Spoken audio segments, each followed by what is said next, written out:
श्रीराम समर्थ श्रीराम। शुकासारिके पूर्ण वैराग्य जाचे, वशिष्ठा परिज्ञान योगेश्वराचे। कवी वाल्मिकांसाजिका मान्य ऐसा, नमस्कार माझा सद्गुरु रामदासा। मला वाटते अंतरित्वा वसावे, तुझ्या दासबोधासी त्वाबोध व्हावे। अपत्यापरी पाववे प्रेमग्रासा, महाराज या सद्गुरु रामदासा। जय जय रघुवीर समर्थ, सब संतन की जय।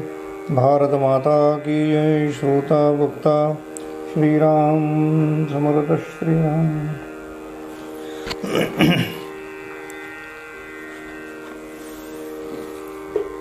उपस्थित सर्व आदरणीय साधक बंधू आणि भगिनींनो, श्री समर्थांनी दशक 8, समास 8 आणि ओवी क्रमांक 26 ते 30 पर्यंत कोणता भाग सांगितला आहे, तर देहबुद्धी धरल्यामुळे माणसाला कोणते तोटे होतात पाहूया। श्रीराम समर्थ श्रीराम। देहातीत कैसे होणे, कैसे परब्रह्म पावणे। ऐश्वर्याची लक्षणे कवण सांगिये श्रीराम। ऐसा श्रोता आक्षेपिले, त्याचे उत्तर काय बोलले। तेची आता निरूपिले, सावधायका श्रीराम। देहातीत वस्तू आहे, ते तू ब्रह्म परब्रह्म पाहे। देह संग हा न साहे, तुझ विदेहासी श्रीराम। ज्याची बुद्धी होय ऐसी, वेद वर्णिता तयासी। शोधिता नाना शास्त्रांशी, न पडे ठाई श्रीराम। ऐश्वर ऐसे तत्वता, बाणे देह बुद्धी सोडता। देह मी ऐसे भाविता, अधोगती श्रीराम। जय जय रघुवीर समर्थ। श्री समर्थांनी आपणाला या ठिकाणी 2 गोष्टी महत्त्वाच्या सांगितल्या आहेत। त्यातली पहिली गोष्ट अशी आहे की देहातीत माणसाने झालं पाहिजे। देह धारण केल्यानंतर मनुष्य देहाला मी म्हणतो आहे आणि त्या मी म्हटल्यामुळे त्याला अधोगती प्राप्त होते। तुम्ही म्हणाले कसं काय हो, मी देहाला मी म्हटल्यामुळे मला अधोगती कशी प्राप्त होईल? याचा अर्थ मी देहाला मी म्हणतो, याचा अर्थ मी मायेमध्ये आहे आणि मायेमध्ये असल्यामुळे मला अहंकार आहे आणि त्या अहंकारामुळे भगवंताची आणि आपली ताटातूट झालेली आहे। म्हणून समर्थ म्हणतात देहातीत कैसे होणे। भक्ताचा प्रश्न होता ना, देहातीत कसं व्हावं, कैसे परब्रह्म पावणे। ऐश्वर्याची लक्षणे कवण सांगिजी, कोण सांगेल मला? समर्थ म्हणतात ऐसे श्रोता आक्षेपिले, त्याचे उत्तर बोलले। तेची आता सावध ऐका। देहातीत वस्तू आहे, ते तू परब्रह्म पाहे। देहातीत वस्तू आहे याचा अर्थ देहाच्या पलीकडे परब्रह्म आहे। देह म्हणजे परब्रह्म नाही आहे, देह म्हणजे माया आहे। मी म्हणजे ब्रह्म आहे आणि तो मी या देहात वसलेला आहे, म्हणून परब्रह्माला जणू काही मायेने बंदिस्त केलेलं आहे। मुळात परब्रह्म बंदिस्त नसतो, तो जीवबंदी होतो। त्या बंदी असलेल्या जीवाला मुक्त करण्याचं काम आम्ही ब्रह्मज्ञान प्राप्त झाल्यानंतर प्राप्त होते। म्हणून समर्थ म्हणतात ते तू परब्रह्म आहे। ते आणि तू याचा अर्थ तत् आणि त्वम। तत् म्हणजे ते, आणि त्वम म्हणजे तू. समर्थ तिथे सांगतात, ते तू परब्रह्म पाहे, देह संगे हा नस आहे. तू परब्रह्म आहे याची अनुभूती देहाच्या संगतीला होणार नाही. जर आम्हाला परब्रह्म प्राप्त करून घ्यायचं असेल तर आम्हाला देहाचा संग सोडावा लागेल. संग या शब्दाचा अर्थ सोबत, याचा अर्थ आम्हाला देह टाकावा लागेल. देह टाकावा लागेल याचा अर्थ आपल्याला विधीही व्हावा लागेल. याचा अर्थ माणसाने मरावं का, तर देहाला मी म्हणू नये असा अर्थ आहे देहातीत होण्याचा. ज्याची बुद्धी होय ऐसी, कशी बुद्धी येईल, ही निश्चयात्मक बुद्धी झाली पाहिजे की मी देह नाही. वेद वर्णती तयासी, शोधिता नाना शास्त्रांशी न पडे ठाई. जर मी देह आहे अशी निश्चयात्मक जर एखाद्याची बुद्धी झाली असेल तर त्याला शास्त्र किंवा वेद हे सुद्धा कळणार नाही, किंवा वेद आणि शास्त्रांना सुद्धा ते कळणार नाही. म्हणून समर्थ म्हणतात आहे की तू काय कर, ऐश्वर्य ऐसे तत्वता. कुठलं ऐश्वर्य आहे, मी परब्रह्म आहे. हे जे ऐश्वर्य आहे ते मला ऐश्वर्य प्राप्त झालं पाहिजे.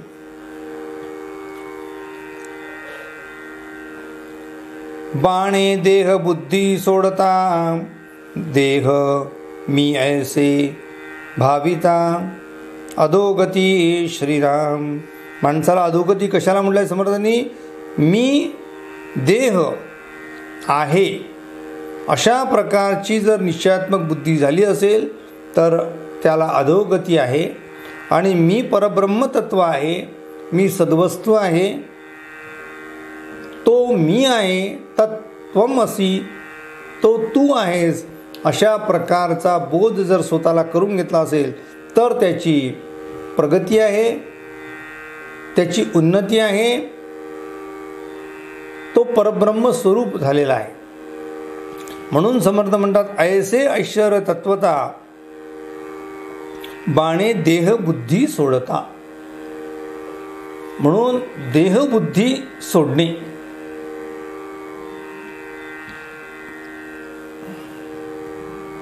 या कारणे साधू वचन, ही देहबुद्धी सुटेल कशी हो. समर्थ म्हणतात, या कारणे साधू वचन, मानू नये अप्रमाण, मिथ्या मानिता दूषण, लागो पाहे श्रीराम. साधू संतांनी जे वचन सांगितले आहे की तू परब्रह्म आहे, तू देह नाही, हे साधू वचन आहे. या साधू वचनाला आपण मानून त्याप्रमाणे आपण आपलं आचरण करावं.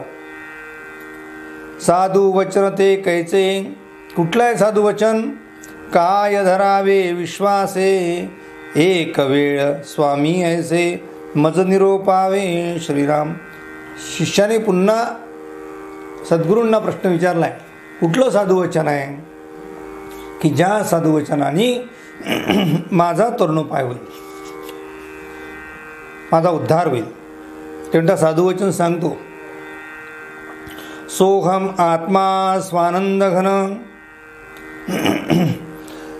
अजन्मा तो तूची जाण, हेची साधूचे वचन सदृढ धरावे श्रीराम. पक्क धरून ठेवा. कोणतं वचन, सोहम आत्मा स्वानंद घन. सोहम म्हणजे सहा अहम, म्हणजे तत्वम, अर्थ तोच आहे. सोहम म्हणजे मी परमात्मा आहे, सहा म्हणजे तो, आणि अहम म्हणजे मी. संस्कृतमध्ये दोन शब्द आहे. सहा पुल्लिंगी शब्द आहे,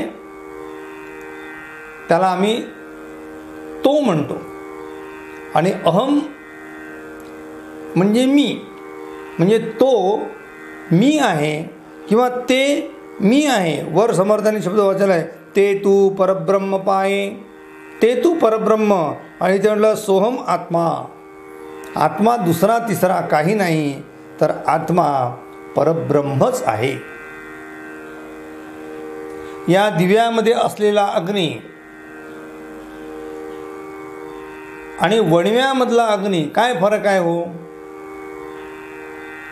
या अग्नीला बंदिस्त केलं असल्यामुळे त्याला लघुरूप धारण झालेलं आहे, परंतु यामध्ये जी उष्णता आहे तीच उष्णता त्या वणव्यामध्ये आहे, किंवा या दिव्यामध्ये जी उष्णता आहे तीच बारीकशा ठिणगीमध्ये आहे.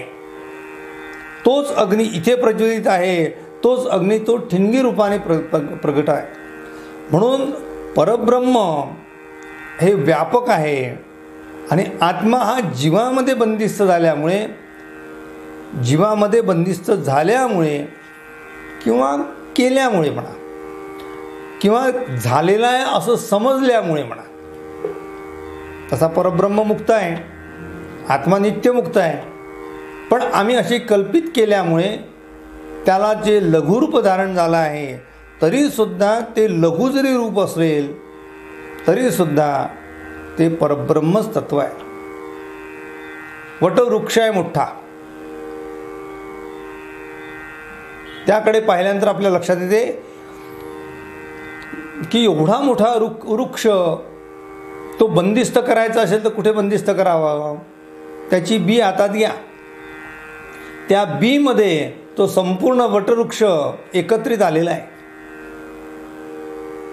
त्या बीला जर आम्ही जमिनीत पेरलं तर त्यापासून दुसरा वटवृक्ष निर्माण होतो.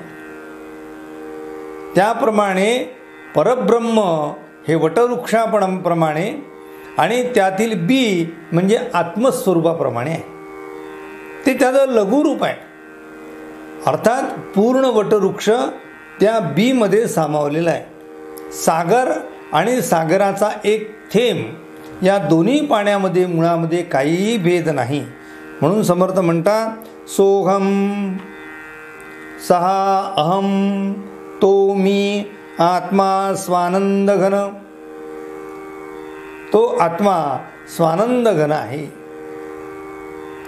सहा आनंद घन. अजन्मा तो तूची जाण.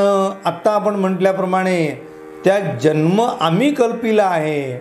आत्मा हा अजन्माच आहे, कारण त्यांनी जर जन्म घेतला असता तर तो मेलाही असता, जो आला असता तोच गेला असता. त्यामुळे परब्रह्म ना येत ना परब्रह्म जात. आमच्या कल्पनेने, मायेने, त्या अहमपणामुळे मी त्याला लघुरूप धारण करून दिलेला आहे. म्हणून अजन्मा तो तूची जाण. म्हणून तू परब्रह्म स्वरूप आहे, तू अजन्मा आहे, तू स्वानंद गण आहे, असा तू आहे. हे साधूचे वचन सदृढ धरावे, हे पक्क लक्षात ठेवावं, बुद्धीचा निश्चय करावा. मी दुसरा तिसरा काही नाही, तर मी परब्रह्म स्वरूप आहे. अयम आत्मा म्हणजे माझा आत्मा हा ईश्वरच आहे, परब्रह्मच आहे. अयम आत्मा ब्रह्म, हा आत्मा ब्रह्म आहे. अहम ब्रह्मास्मी, मी परब्रह्मच आहे. तत्त्वमसि, ते तूच आहे. अशा प्रकारचा बोध स्वतःला करावा. महावाक्याचे अंतर, आता जे महावाक्य सांगितले ते तू ब्रह्म निरंतर, या वचनाचा विसर पडोच नाही. श्रीराम सर्व संतांनी एकच गोष्ट सांगितली आहे की कुठल्याही महावाक्यातला अर्थ आपण टाकता कामा नये. प्रत्येक महावाक्य, 4 प्रकारची महावाक्य आहेत. ते 4 प्रकारची महावाक्य आपण कितीदा तरी ऐकली आहे, ज्यामध्ये तत्त्वम असि, अहम ब्रह्मास्मी, अयम आत्मा ब्रह्म, सर्विदम खल्विदम ब्रह्म, सगळं ब्रह्मच ब्रह्म आहे. हे महावाक्य देहासी होईल अंत, मग मी पावेन अनंत, ऐसे बोलणे निवांत, मानूची नाही श्रीराम. हे निभ्रांत मानूची नाही. अनेकांना असं वाटते की देह आहे म्हणून आम्ही परब्रह्म आहोत हे कळत नाही. देहाचा अंत झाला म्हणजे आम्ही परब्रह्म स्वरूप पुन्हा झालो. सागरामध्ये माठ भरून ठेवला, सागरातलं पाणी वेगळं झालं, माठातलं पाणी वेगळं झालं. माठ फुटला की सागरातलं पाणी पुन्हा सागरात गेलं, माठातलं पाणीसुद्धा सागरात गेलं. सागर रूप ते पाणी झालं. हे जरी उदाहरण असलं तरीसुद्धा हे उदाहरण या ठिकाणी लागू होत नाही. कारण देह पडणे या शब्दाचा अर्थ आम्हाला दिसणारा जो स्थूल देह आहे, जो पंचमहाभूतांनी तयार झालेला हा स्थूल देह आहे, हा केवळ नष्ट होतो. सूक्ष्म देह मात्र संपत नाही, तो कल्पांती संपत नाही. जेव्हा कधी पुन्हा त्याला योग्य परिस्थिती निर्माण होते तेव्हा तो सूक्ष्म देह पुन्हा स्थूल देह धारण करतो. समर्थ म्हणतात, एक मूर्ख ऐसे म्हणती, कैसे म्हणती एक मूर्ख, देहासी होईल अंत, देह नष्ट होईल तेव्हा मी पुन्हा अनंत म्हणजे परमेश्वर म्हणजे परब्रह्म स्वरूप मी होईल. ऐसे बोलणे निभ्रांत, मानूची नाही, हे चुकीचं आहे. मी मेलो म्हणजे मी परब्रह्म स्वरूप झालो. आम्ही बोलताना म्हणतो, एखादा मनुष्य गेला की म्हणतो आपण तो परब्रह्म स्वरूप झाला, तो ब्रह्मरूप झाला. तसं होणार नाही. का होणार नाही? कारण त्याची जी माया आहे ती टाकल्याशिवाय त्याचा जो सूक्ष्म देह आहे तो नष्ट होत नाही. नष्ट होतो तो पंचमहाभूतांनी युक्त असलेला हा डोळ्यांनी दिसणारा हा देह. म्हणून समर्थ म्हणतात, एक मूर्ख ऐसे म्हणती, माया नासेल कल्पांती, मग आम्हासी ब्रह्मव्याप्ती, एरवी नाही श्रीराम. म्हणजे माया संपल्याशिवाय ब्रह्मरूप होता येत नाही. हे वचन जरी खरं असेल तर आपोआप जेव्हा ती माया नष्ट होईल तेव्हा माझं देह संपेल आणि तेव्हा मी ब्रह्मरूप होईल. अशा प्रकारची कल्पना करणारा, अशा प्रकारची इच्छा करणारा किंवा अशा प्रकारचा विचार करणारा समर्थ म्हणतात तो मूर्ख आहे. का मूर्ख आहे? कारण कल्पांती नासेल माया, माया नष्ट होऊन जाईल, प्रलय होईल, संपूर्ण सृष्टी संपून जाईल. परंतु त्याचा जो देह जो आहे, जो सूक्ष्म देह आहे, तो काहीही त्याचं नष्ट होणार नाही, तो कायम राहील. मायेसी होईल कल्पांत, अथवा देहासी होईल अंत, तेव्हा पावेन निवांत, परब्रह्म मी श्रीराम. हे बोलणे अप्रमाण, ऐसे नव्हे समाधान, समाधानाची लक्षण वेगळेची असे श्रीराम. सैन्य अवघेची मरावे, मग राज्यपद प्राप्त व्हावे, सैन्य अस्ताची राज्य करावे, हे कळे ना श्रीराम. राजा केव्हा असतो माणूस? कोणाला राजा म्हणायचं? जेव्हा त्याची प्रजा असेल तेव्हा. राजा तो केव्हा होईल? जेव्हा त्याच्यासमोर त्याचं सैन्य असेल, शक्ती असेल, सामर्थ्य असेल तेव्हा. म्हणून सगळं सामर्थ्य असताना त्याला राज्यपद भोगता येते, पण सगळं नष्ट झाल्यानंतर त्याला राज्यपद भोगता येत नाही, कारण तो मुळात राजा राहत नाही. म्हणून समर्थ म्हणतात आहे की तो असतानाच त्यांनी त्याची माया संपवली पाहिजे, मायेला दूर सारलं पाहिजे. माया असून तिला दूर सारता आलं पाहिजे आणि देह असून आपल्याला विधेयी होता आलं पाहिजे. विधेयी होणे या शब्दाचा अर्थ देह टाकणे, देहाला मी न म्हणणे. माया असोनची नाही, देह असताची विदेही, ऐसे समाधान काही ओळखावे श्रीराम. राज्यपद हातासी आले, मग परिवारे काय केले, परिवारा देखता राज्य गेले, हे तो घडे ना श्रीराम. एका ठिकाणी समर्थ म्हणतात आहे की राज्यपद जर माझ्या हातात आलेलं आहे, मी राजा झालेलो आहे, मी अधिकारी झालेलो आहे, मला सर्व अधिकार प्राप्त झालेले आहेत, मी त्या राज्यपदावर बसलेलो आहे, मग माझा जो परिवार आहे म्हणजे माझ्या हाताखालचे सगळे लोक, ते राज्याचं काय बिघडवणार आहे? ते असो ना, ते असले तरी राजाचं बिघडणार नाही.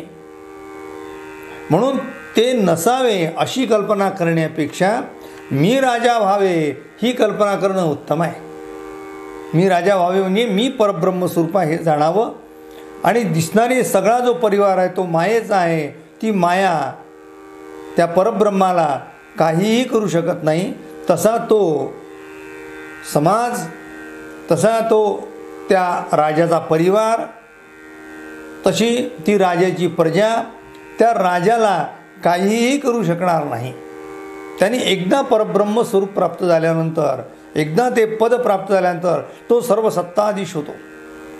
तद्वत मी सत्ताधीश व्हावे याचा अर्थ मी परब्रह्म स्वरूप व्हावे आणि एकदा मी परब्रह्म आहे याची मला जाणीव झाली की मग मला याच्या कशाची मला बाधा होणार नाही. समर्थ त्याचं स्पष्टीकरण पुढेच देतात आहे.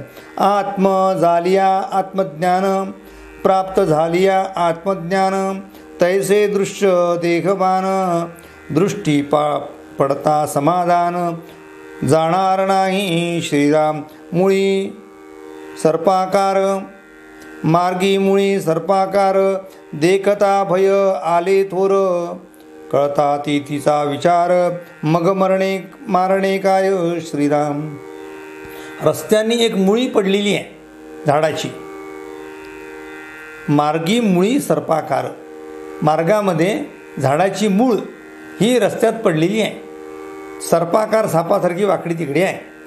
देखता भय आले थोर, ती पाहिल्याबरोबर अंगावर एकदम काटा उभा राहिला, अरे बापरे साप आहे. पण कुठपर्यंत कळता तिथीचा विचार, मग मारणे काय, मग त्याला मारण्याचं काय काम. एकदा ती मुळी आहे हे लक्षात आल्यानंतर ती असली तरी काही आम्हाला प्रॉब्लेम नाही, ती दिसली तरी अडचण नाही. कारण आम्हाला ते कळून आलेलं आहे की ही मुळी आहे, हा साप नाही. जेव्हा माणसाला कळते की ती मुळी आहे, तो साप नाही आहे, आपल्या मनातलं भय त्या क्षणी निघून जाते. त्याप्रमाणे एकदा मी परब्रह्म आहे असं कळल्यानंतर दिसणारी जी गोष्ट आहे ती माया आहे, त्याने माझं काहीही बिघडणार नाही. ब्रह्माच्या पदाला अजिबात धक्का लागणार नाही. तसं आम्हाला भय वाटणार नाही. मुळी आहे असं म्हटल्याबरोबर, ही झाडाची मूळ आहे असं म्हटल्याबरोबर आम्हाला भीती वाटणार नाही. सापाची भीती होती ती निघून जाईल. तसं मायेची भीती तोपर्यंत आहे जोपर्यंत मी परब्रह्म आहे हे स्वतःला आपण सांगत नाही तोपर्यंत, किंवा तशा प्रकारची मनोबुद्धीची धारणा करत नाही तोपर्यंत. एकदा मनोबुद्धीने निश्चय केला की मी परब्रह्म स्वरूप आहे, अहम ब्रह्मास्मी, तत्वमसी, अयम आत्मा ब्रह्म, अशा प्रकारचा बोध मी मला केला की विषय संपला. पण तो नुसता शब्दांनी नाही बरं, अनुभवाने करावा. तैसी माया भयानक, खरंच आहे माया भयानक आहे, पण कुठपर्यंत विचार पाहता माईक, ही माया भयानक आहे. ही कुठपर्यंत ती माया सत्य आहे असं वाटते तोपर्यंत ती भयानक आहे. पण एकदा ती माईक आहे हे लक्षात आल्याबरोबर, माईक म्हणजे खोटी, माईक म्हणजे भ्रम वाटणारी, ही खोटी आहे लक्षात आल्यानंतर मग तयेचा धाक कासया धरावा श्रीराम. मग त्या मायेचा धाक कशाला. बहुरूपीला मनुष्य कुठपर्यंत घाबरतो सांगा बरं. बहुरूपीला तोपर्यंत घाबरतो जोपर्यंत तो बहुरूपी आहे कळत नाही तोपर्यंत. तो पोलिसाच्या ड्रेसमध्ये येतो, हातामध्ये दंडा घेतो, एखादा कागद घेऊन येतो, घराच्या पायरीवर ताडताड आपटतो. घरातले लहान मुलं येतात, पोलीस आले पोलीस आणून घरात पळतात, आईला बिलकतात, बाबांना सांगतात की आपल्याकडे पोलीस आले, घाबरले सगळेजण. जेव्हा बाबा बाहेर जाऊन बघतात कोण आहे, तेव्हा तो म्हणतो नमस्कार, मला जरा मदत करा. मग त्यांच्या लक्षात येईल हा बहुरूपी आहे. तो बहुरूपी आहे असं कळल्याबरोबर जसं ते भय निघून जाते तसं ही माया बहुरूपीप्रमाणे आहे. ही माया आहे एकदा कळलं की त्याची भीती निघून जाते. म्हणून समर्थ म्हणतात आपण अशा प्रकारे तैसी माया भयानक. कुठपर्यंत भयानक? विचार पाहता माईक. ती माईक आहे हे तोपर्यंत आपल्याला वाटते. मग तैचा धाक कासया धरावा श्रीराम देखता मृगजळाचे पूर. म्हणे कैचा पावो पैल पार कळता ते तिचा विचार. साकडे कैचे श्रीराम. साकडे म्हणजे संकट. कशाचं संकट राहणार आहे? ते संकटच राहणार आहे. आम्हाला भीती कुठपर्यंत वाटेल पुराची? जोपर्यंत ते पाणी आहे तोपर्यंत. ते पाणी निघून गेल्यानंतर भय जसं निघून जाते तसं मृगजळ हे मुळातच मृगजळ आहे. ते मुळात सत्य नाही. हे जेव्हा कळेल तेव्हा त्यामध्ये वाहून जाण्याची भीती निघून जाईल, बुडण्याची भीती निघून जाईल, त्याचा धाकही मनातला निघून जाईल. देखता मृगजळाचे पूर. मृगजळाचं पूर. मृगजळच खोटं आहे तर मृगजळातून निर्माण झालेला हे जे पूर आहे तोही खोटाच आहे. म्हणे कैसे पावो पैल पार. आता मी पैल पाराला जाण्याचं कारणच नाही, कारण तो पूरच नाही, ते पाणीच नाही. कळता तेथीचा विचार साकडे कैसे. साकडे म्हणजे संकट. कुठलंही संकट शिल्लक राहणार नाही. राहिलेला भाग आपण उद्याच्या निरूपणात पाहूया. अतिशय सुंदर विषय. समर्थांनी वेगवेगळ्या दृष्टांतांनी मायेचा धाक आपल्याला वाटतो, पण ती माया कशी खोटी आहे आणि खोटी आहे एकदा कळलं की मनुष्य तो पुन्हा परब्रह्मस्वरूप आहे याची त्याला अनुभूती येते आणि सगळ्या दुःखातून तो मुक्त होतो. म्हणून दुःखमुक्तीचा मार्ग कोणता समर्थ पुढे सांगतात. ऐकूया पुढे. उपासनेला दृढ चाल व्हावे, भूदेव संतासी सदा नमावे. सत्कर्मयोगे वय घालवावे, सर्वामुखी मंगल बोलवावे. जय जय रघुवीर समर्थ.